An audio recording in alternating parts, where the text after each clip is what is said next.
جی السلام علیکم ورحمۃ اللہ وبرکاتہ. یہ ایک آپ نے پوسٹ بھیجی ہے اور اس کے اوپر یزید جیسے پلید شخص کو، جس کو اہل سنت کے اکثریت علماء نے، چاہے بریلوی ہوں، دیوبندی ہوں، اہل حدیث ہوں، ان کے بڑے بڑے علماء نے اس کو پلید لکھا ہے.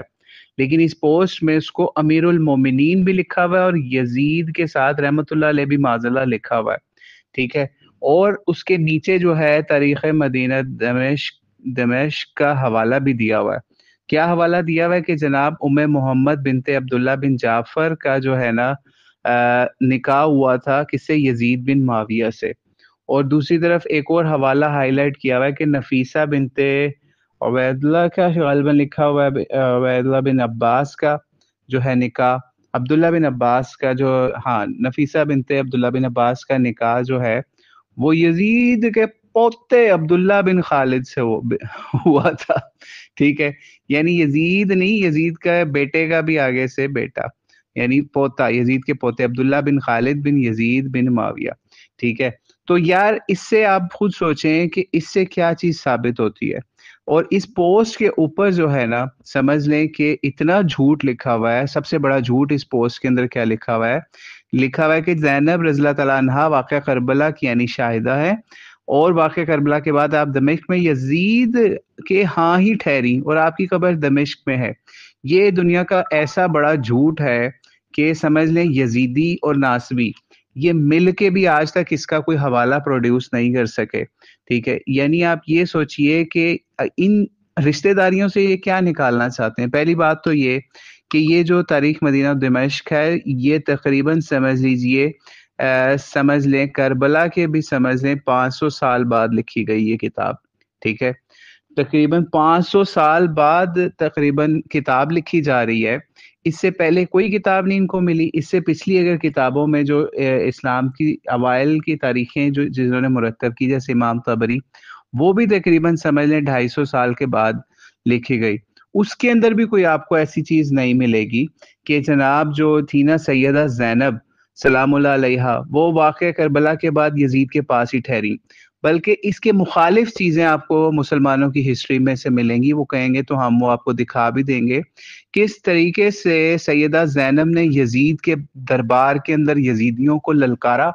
اور یزید اگر ان کا سمجھ لیں داماد ثابت کرنے کی کوشش کی جا رہی ہے، ام محمد جو ہے وہ سیدہ زینب کی جو ہے وہ ڈائریکٹ بیٹی نہیں تھی. ٹھیک ہے. بتایا ہی جاتا ہے کہ جو تھے نا عبداللہ بن جعفر. ٹھیک ہے. اچھا ان کو وہ یہاں پہ عبداللہ بن جعفر کی بیٹی تو یزید کے نکاح میں انہوں نے پیش کرنے کا الگ معاملہ بتا دیا، لیکن ان یزیدیوں نے یہ نہیں بتایا کہ یہی عبداللہ بن جعفر جن کی سمجھ لیں نکاح کے اندر سیدہ زینب تھی، انہوں نے اپنے 2 بیٹے اور محمد، اور کچھ روایتوں کے مطابق 3 بیٹے تھے، ان کے اپنے بیٹے اور محمد جو ہے وہ کربلا کے اندر شہید ہو رہے ہیں، اور یہ ان کی بہن کا نکاح جو یزید کے ساتھ کر کے دکھا رہے ہیں. ٹھیک ہے. ایک تو یہ کہ اس نکاح کا کوئی صحیح ثبوت نہیں ملتا، اور اگر ثبوت مل بھی جائے تو ہمارے لیے جو ہے نا وہ سیدہ زینب سلام اللہ علیہا کا وہ خطبہ جو کہ یزید کے دربار میں دیا گیا، اس کے اندر انہوں نے اپنی اس ستیلی بیٹی کا بھی، یعنی جو ان باپ کی طرف سے سمجھ لیں عبداللہ بن جعفر کے رشتے سے بیٹی بنتی ہے، جو انہوں نے اصول قائم کیا اس کے حساب سے ام محمد کا، تو انہوں نے اس خطبے کے اندر یزید کو اپنا داماد کہہ کے نہیں پکارا، اپنا رشتہ دار کہہ کے اس طریقے سے نہیں پکارا. ٹھیک ہے. کہ تم ہمارے داماد ہو یا بیٹے ہو، کوئی ایسی بات نہیں کی. الٹا انہوں نے اس کی یزیدیت کی یا اس کی سلطنت کی جو ہے نا سمجھ لیں جڑیں ہلا کے رکھ دی اس خطبے نے جو وہاں پہ انہوں نے دیا. ٹھیک ہے. اور یہ یزیدی ایسے اکٹھے ہوئے ہیں کہ یہ اس خطبے کے لیے، یہ اس سے جو تاریخ دمشق ہے نا، جو شام کی کے نام سے مشہور ہے، کہ تاریخ شام جس کو کہتے ہیں، ٹھیک ہے، ابن عساکر کی، اس کے اندر سے اگر ہم آپ کو وہ سمجھ لیں کہ اس طرح کے خطبات اگر یہ لکھتے، کیونکہ شامیوں کی تاریخ ہے تو وہ شام میں کی تاریخ کے اندر آپ کو خطبات تو نہیں نا عراق والے دکھائیں گے یا کربلا کے، یا وہ چیزیں نہیں دکھائیں گے. لیکن بہرحال ہم کوشش کریں گے کہ ہمیں اگر یہاں سے اسی تاریخ دمشق میں سے اگر تاریخ شام میں سے اگر وہ مل جائے، یعنی وہ خطبہ جو سیدہ زینب نے دیا یزید کے دربار کے اندر، تو وہی ان یزیدیوں کے لیے کافی ہوگا. انشاءاللہ کوشش کریں گے اس کو تلاش کرنے کی. وہ اگر مل جائے، اول تو وہ ویسے طبری اور دوسری کتابوں کے اندر ہے جو اس سے بھی پہلے کی لکھی گئی ہیں، تو وہی کافی ہوتا ہے ان لوگوں کے لیے کہ بھائی ان کے تو اپنے دو بیٹے جو ہیں عبداللہ بن جعفر طیار کے، دو بیٹے اگر وہاں پہ شہید ہو رہے ہیں تو آپ کو وہ ان کی لاشیں نہیں نظر آ رہی، ان کی شہادتیں نہیں نظر آ رہی، الٹا آپ یہ چیز ثابت کرنے پہ تلے ہوئے ہیں. اور یہ بھی چیز صحیح سند کے ساتھ کہیں سے ثابت نہیں کر سکتے یزیدی، جیسا کہ عطاء اللہ بندیالوی نے بھی یہ دعویٰ کیا تھا، اور بھی لوگ کرتے ہیں کہ وہ سیدہ زینب جو ہیں کربلا کے واقعے کے بعد وہیں پہ یزید کے دربار میں ہی رہ گئی تھی، اور ان کی قبر بھی اس کے قریب ہی بنائی گئی. حالانکہ دوسری جو تاریخیں ہیں ان کے حساب سے سیدہ زینب جو ہے مدینہ واپس آئی قافلہ کربلا کے ساتھ.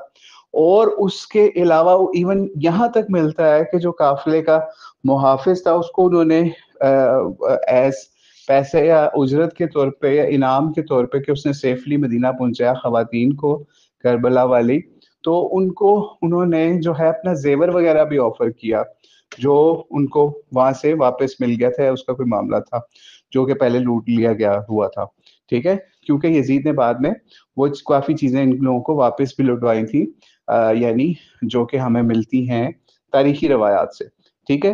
تو اگر یہ ان کا رشتہ دار ہوتا تو وہ وہاں پہ کیوں اس طریقے سے سارے معاملات ایسے ہوتے.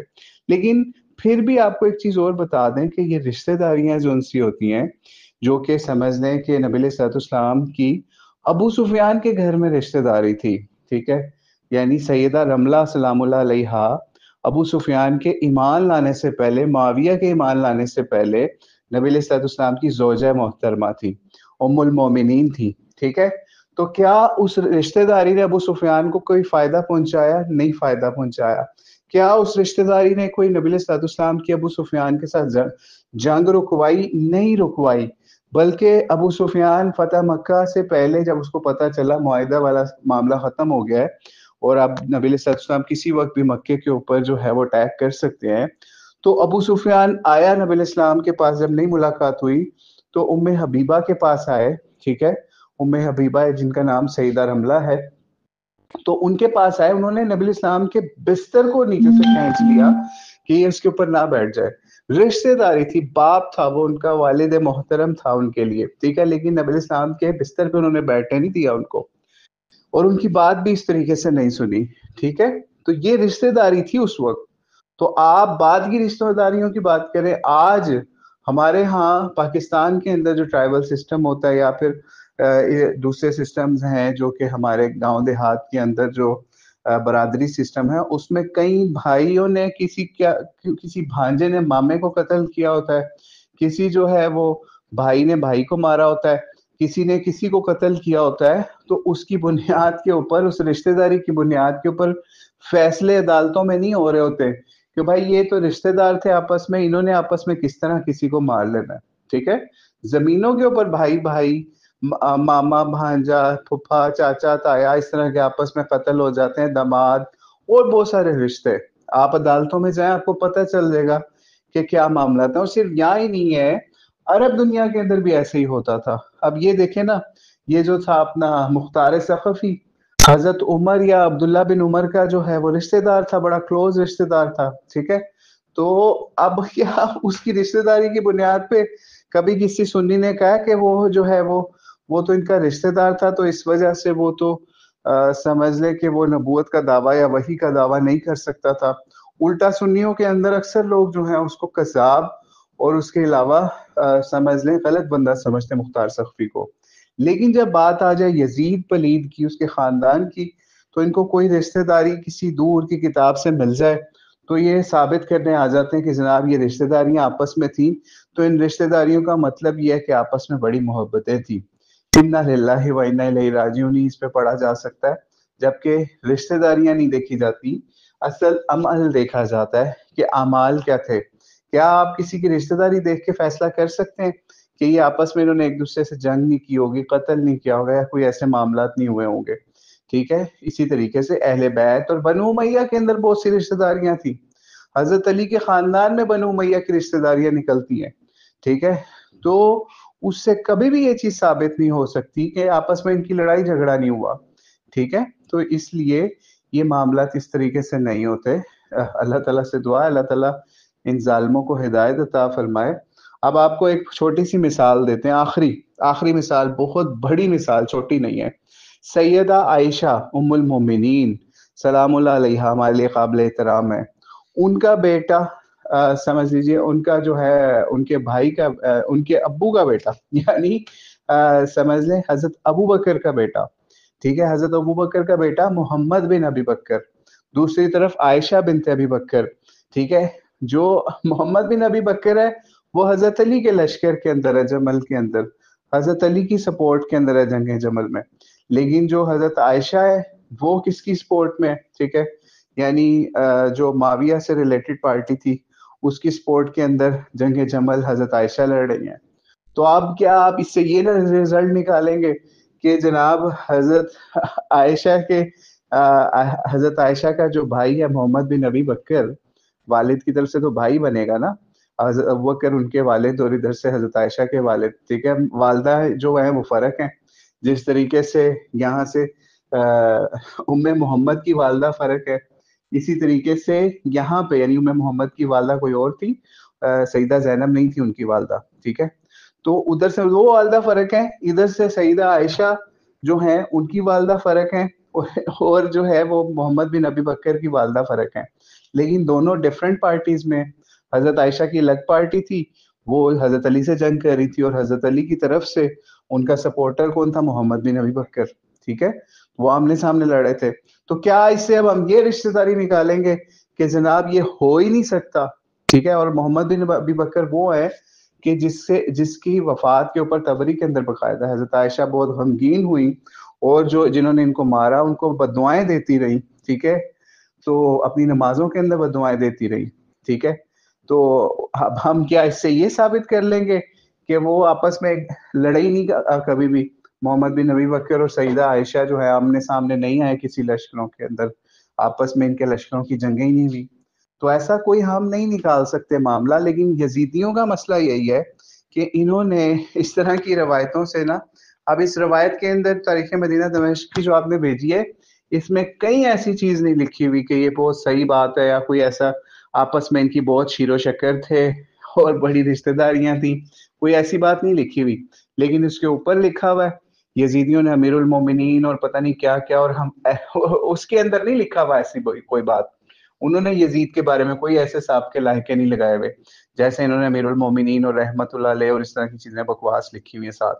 ٹھیک ہے, تو اس لیے کوئی ایسی روایت بھی آ جائے, آپ کو نظر آ جائے یزیدیوں کی, جس کے اندر یزید کو بڑا پوتر ثابت کرنے کے لیے کوئی اہل بیت سے کوئی رشتہ داری نکالی ہو, تو اس رشتہ داری سے یہ ثابت نہیں ہو سکتا کہ انہوں نے وہ ظلم ہی نہیں کیا اہل بیت کے اوپر یا ان کے خاندانوں کے اوپر. الٹا جو یہ رشتہ داری نکالیں اس سے تو وہ ڈبل مجرم بنے گا. ٹھیک ہے, جس طرح رشتہ دار کے اوپر جو ہے وہ صدقہ کرنے سے ڈبل فائدہ ڈبل ثواب ملتا ہے, اسی طرح سے رشتہ دار کے اوپر اگر آپ ظلم کریں گے, ٹھیک ہے, تو وہ اس سے ڈبل گناہ ملے گا. یعنی اس جنگ کربلا کی جنگ کے اندر عبداللہ بن جعفر جن سے انہوں نے رشتہ داری جوڑی ہے یزید کی, ان کے تو 2 بھائی مارے انہوں نے, جس ام محمد کا جن کا نام انہوں نے لکھا کہ اس کے ساتھ نکاح ہوا تھا, تو پھر تو یہ زیادہ بڑا قاتل ہوا.